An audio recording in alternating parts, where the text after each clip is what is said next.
Well, ladies and gentlemen, good morning and welcome to Brookings. I'm John Allen and I'm the president of the institution, and it is a true pleasure to have you all with us here today. Before I begin my remarks, I'd first like to warmly welcome Ann and Bob Bass, who are here with us this morning to celebrate the launch of the Ann T. and Robert M. Bass Center for Transformative Placemaking.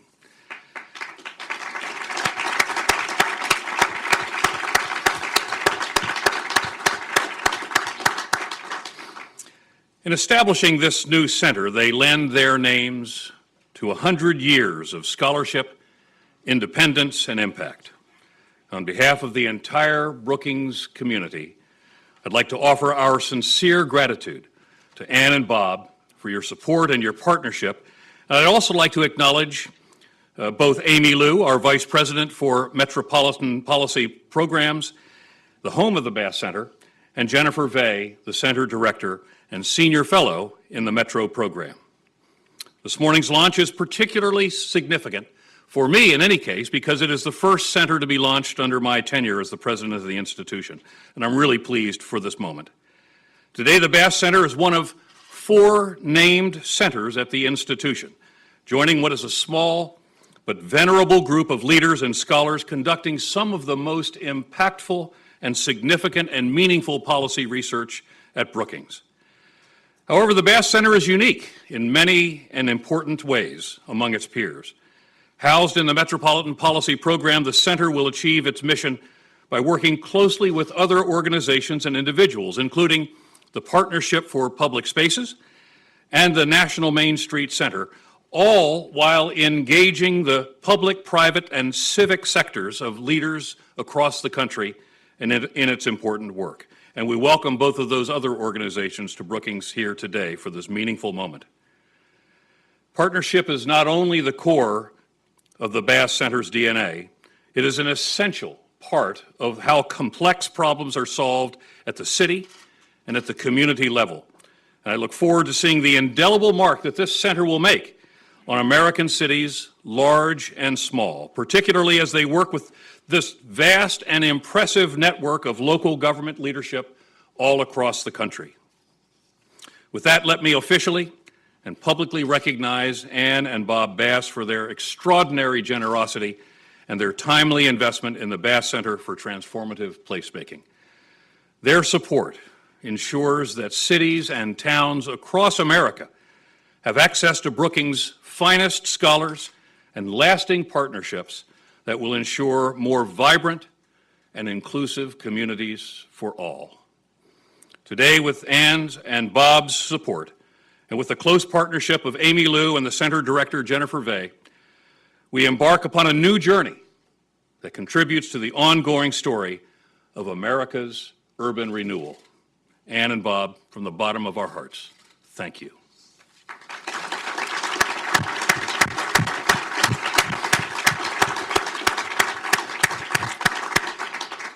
So now let me welcome our honored keynote speaker for today's launch, Carol Coletta from the Kresge Foundation.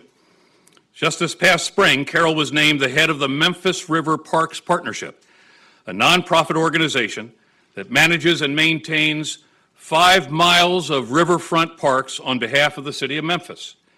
Additionally, Carol serves as a senior fellow in the Kresge Foundation's American Cities Project, leading a proposed $40 million collaboration of foundations, nonprofits, and governments to demonstrate the ways in which a connected set of civic assets can yield increased and more widely shared prosperity and for cities and neighborhoods. Carol will begin today's discussion and will be followed by a presentation from Brookings Senior Fellow and Center Director Jennifer Vey.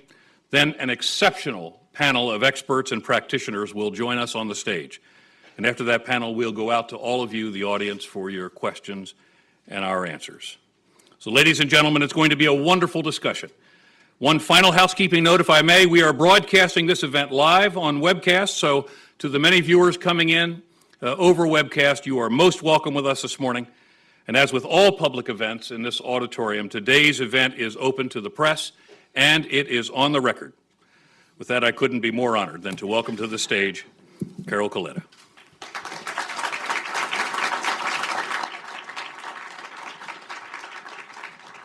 Thank you so much. Let me add my thanks to Robert and Ann Bass for this important new undertaking here at Brookings under the leadership of Amy and Jennifer.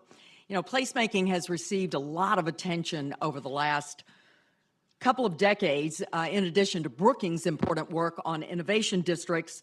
Organizations including Congress for the New Urbanism, Smart Growth America, of course, Project for Public Spaces, National Main Street Center, Art Place America, Funders Network, I could go on, Urban Land Institute, among many others, have taken up the cause of making better places. You would think by now we would have figured this out, but somehow we haven't. There's a lot more to learn, and that's why I'm so excited about the center.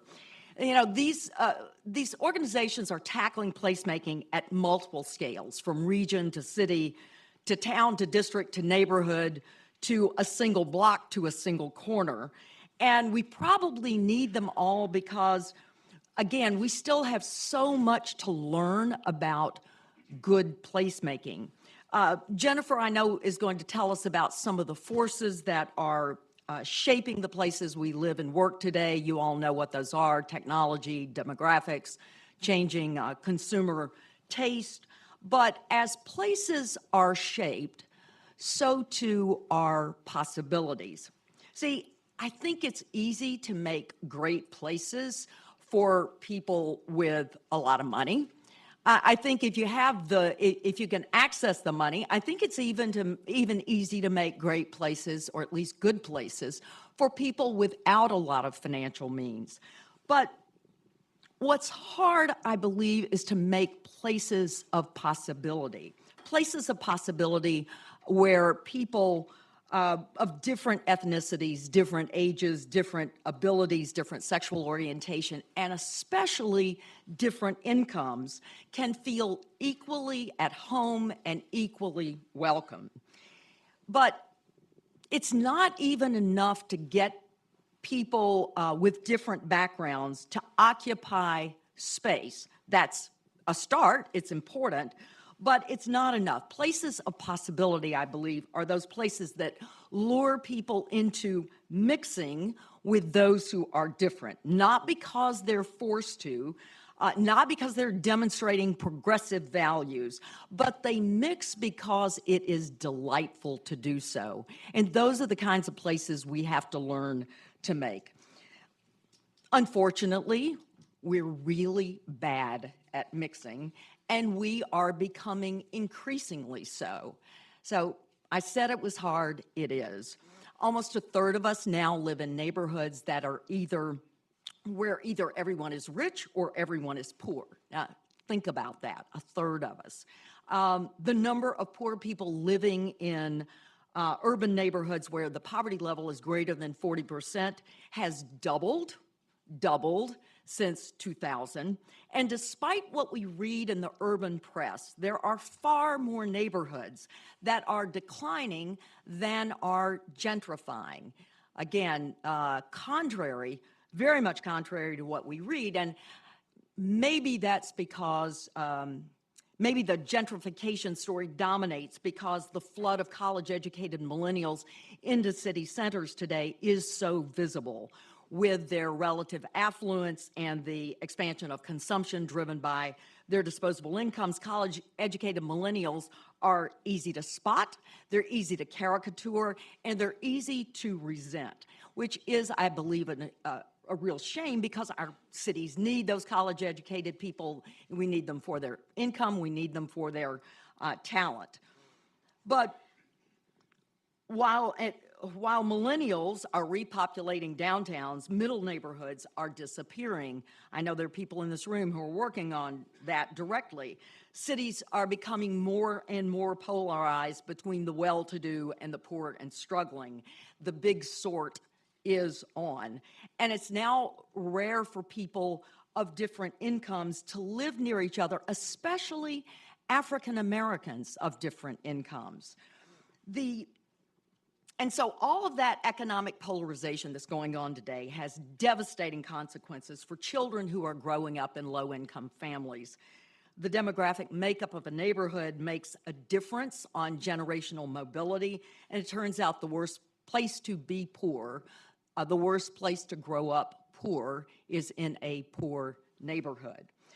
It's hard, if not impossible, from poor neighborhoods to access opportunity. Jobs are often far away, and good transportation can be hard to come by. Recently, I was at a concert featuring Keb Mo, the blues artist Keb Mo, and the saxophonist Kirk Whalum. I can see some people in this room have very good musical taste. The heads nodding.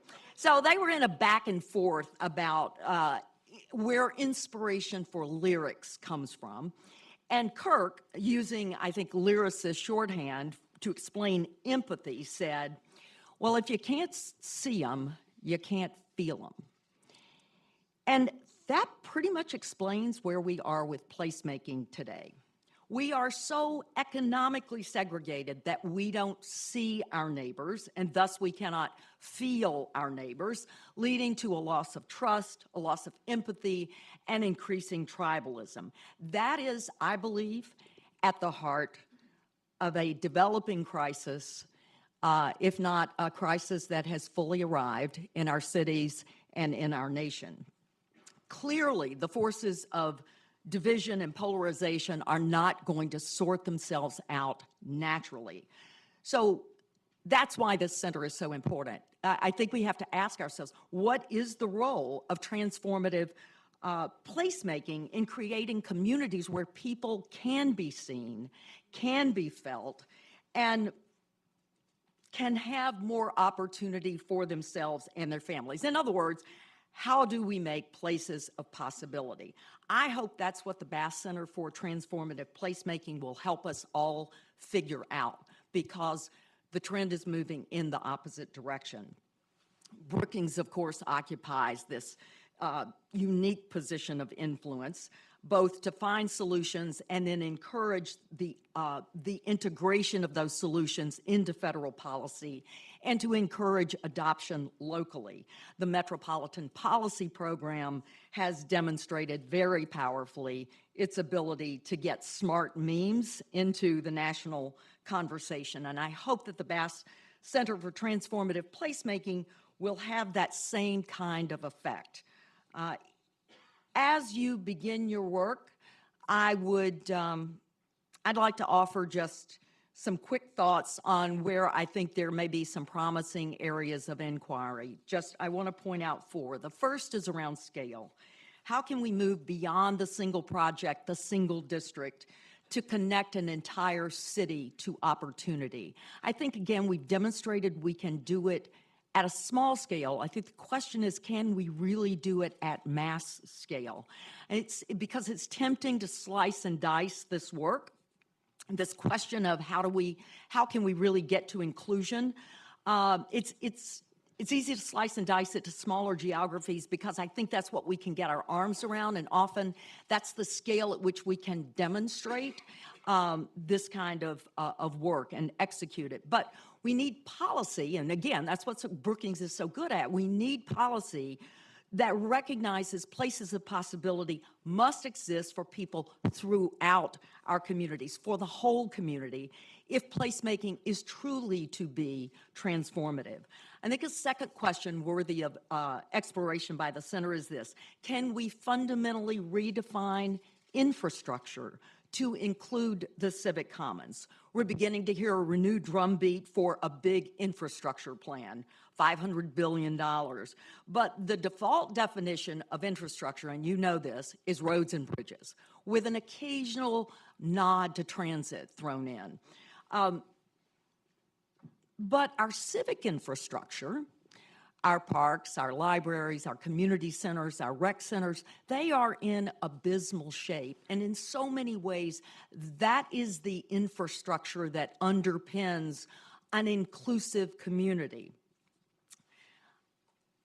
I think if we could redefine infrastructure to include parks and public spaces and civic assets that could bring us all together, that would help mitigate some of the exclusion that is going on both by policy, consumer preference, and decisions we're making every day, some of which we don't even recognize. For too long, We've invested in infrastructure that tear, like freeways, that tear communities apart. There's been one estimate by Nathan Snow that each additional highway constructed through a center city reduced its population by 18%. What if we could invest in infrastructure that did just the opposite, that increased population in the center city by 20% because of the allure of the civic infrastructure? I think it's a good question for this center. A third possible line of inquiry is, can we make housing truly affordable? We know it's critical to creating and maintaining inclusive neighborhoods.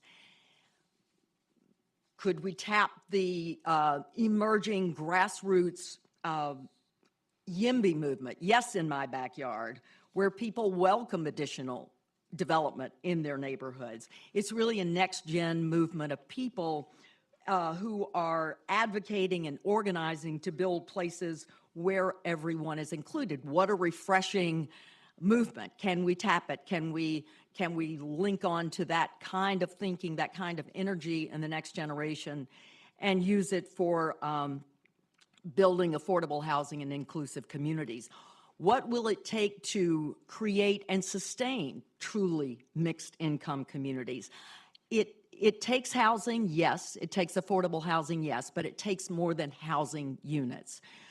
It takes, I believe, carefully cultivating places where people can come together as equals, as we are trying to do on the Memphis riverfront, as artist Theaster Gates is attempting to do on Chicago's South Side, as Houston, I believe, is doing with its Bayou Greenways project, as groups of collaborators are doing to reimagine the civic commons in Philadelphia, in Detroit, in Akron. As a Kresge loaned executive working on the riverfront in my hometown of Memphis, a city that is majority African American, in a county that's majority African American, in a metro region that is half African American, I can tell you that managing for mixing requires a bundle of small precision moves that are more error than trial. Tribalism runs tribalism in all forms runs very strong, and we have to design for mixing, staff for mixing, welcome for mixing, program for mixing. We have so much to learn. Can we challenge the anti-gentrification rhetoric head on and promote tools to capture a portion of new value where it's created, to build both affordable housing and support the civic commons in revitalized neighborhoods? And then one more question: can we create both a persuasive political argument and a seductive consumer proposition to make diverse mixed-income communities that are essential to creating equity? You know the work of Stanford professor Raj Chetty. He's shown that the best predictor of intergenerational mobility for children in low-income families is the employment rate of adults in their neighborhood. It turns out it's not proximity to jobs that matters. What matters is living close to lots of neighbors with jobs. So can we make those kinds of neighborhoods today? We used to. Can we learn to do it again? In other words, the Bass Center for Transformative Placemaking has its hands full with critical and fascinating questions to answer. Jennifer, I look forward to what you will discover that will inform the work of that we're trying to do in Memphis and people are trying to do in cities and communities all over this country to make places of possibility for all Americans. Thanks.